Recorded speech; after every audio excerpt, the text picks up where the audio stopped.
En fait, la classe se divise, les élèves se divisent en deux classes.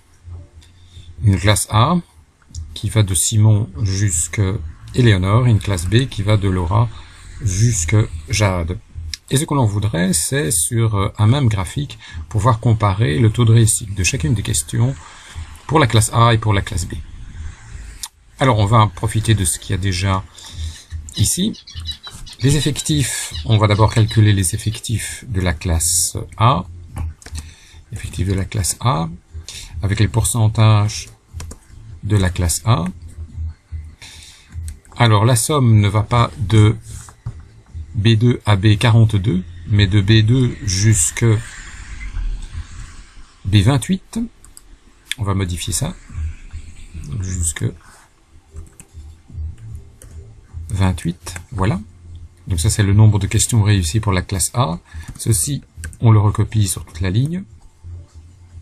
Voilà, vous remarquez que le graphe change de manière automatique. Le pourcentage, attention, c'est pas sur 41, mais sur... il y a bien 27 élèves dans la première classe, la classe A. Donc c'est pas sur 41, mais c'est sur 27. Et ce calcul-là, on va le recopier depuis là jusqu'au dernier. Je crois que je n'ai pas fait la copie. CTRL-C, CTRL-V. Voilà. Maintenant, on va calculer les effectifs de la classe B et le pourcentage de la classe B. Ce sont les pourcentages de la classe B.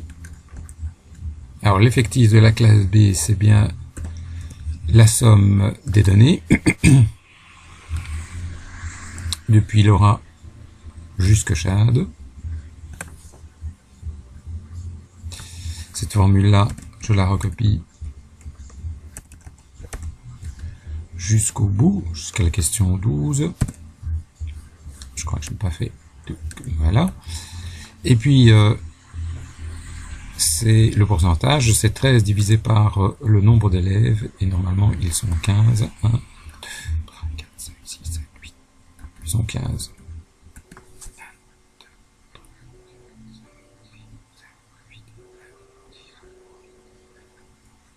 C'est bien ça.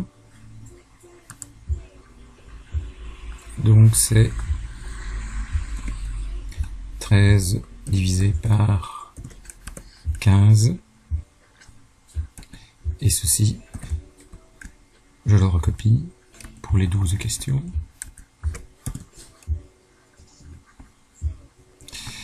On va reprendre le graphique et changer ce qui doit être changé dans le graphique.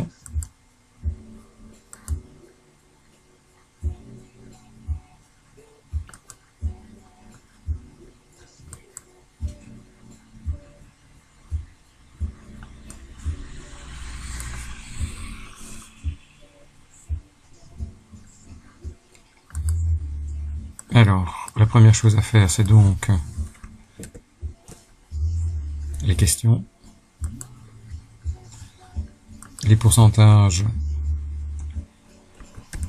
de la classe A,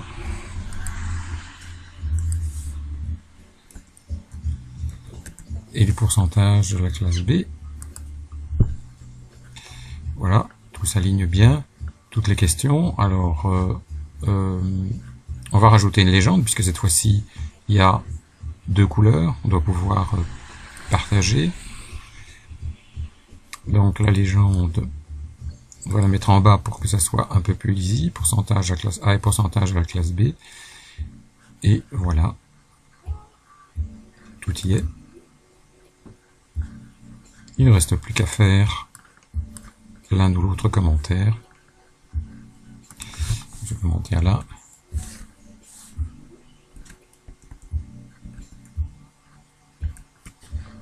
Il n'est pas bon. Alors qu'est-ce qu'on peut constater? Que la question 4 n'est pas réussie par la classe B.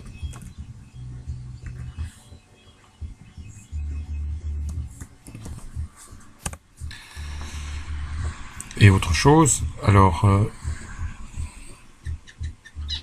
il semble que les taux de réussite sont plus importants pour la classe A, sauf ce qui concerne la question 1 et un petit peu la question 6.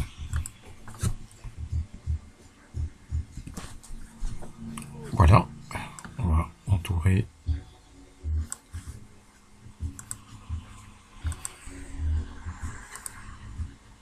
Et voilà.